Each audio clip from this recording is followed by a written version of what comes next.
नमस्कार मित्रांनो, आज मी तुम्हाला महालक्ष्मी अष्टकम जे आपण वाचतो, ऐकतो त्याच्या मागचा इतिहास सांगणार आहे.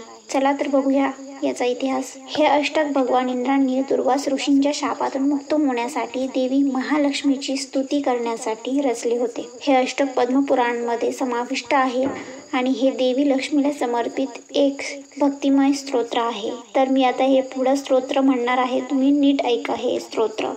श्री महालक्ष्मी अष्टकम.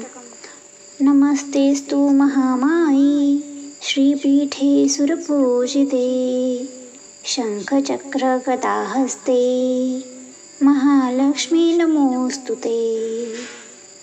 नमस्ते गरुडारूढे कोलासूर भयंकरी सर्वपापहरे देवी महालक्ष्मी नमोस्तुते.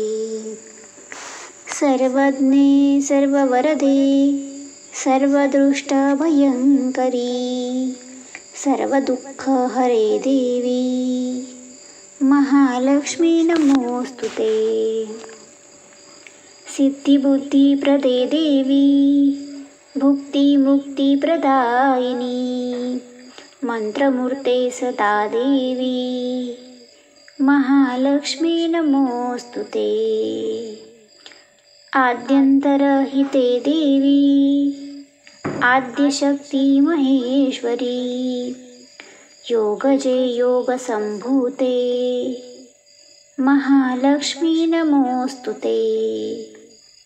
स्थूलसूक्ष्मा महारौद्रे महाशक्ती महोदरी महापापहरे देवी महालक्ष्मी नमोस्तुते. पद्मासनस्थिते देवी परब्रह्मस्वरूपिणी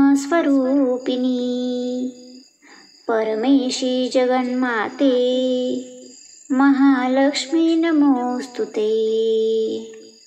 श्वेतांबरधरे देवी नानालंकारभूषिते जगस्थिते जगन्माते महालक्ष्मी नमोस्तुते.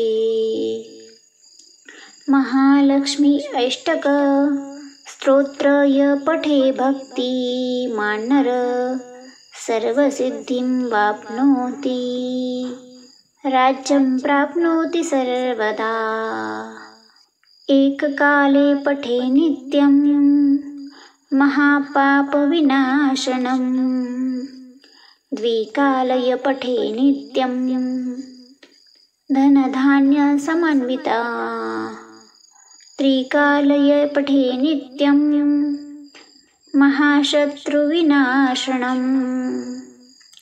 महालक्ष्मी भवे नित्यं प्रसन्ना वरदा शुभाम.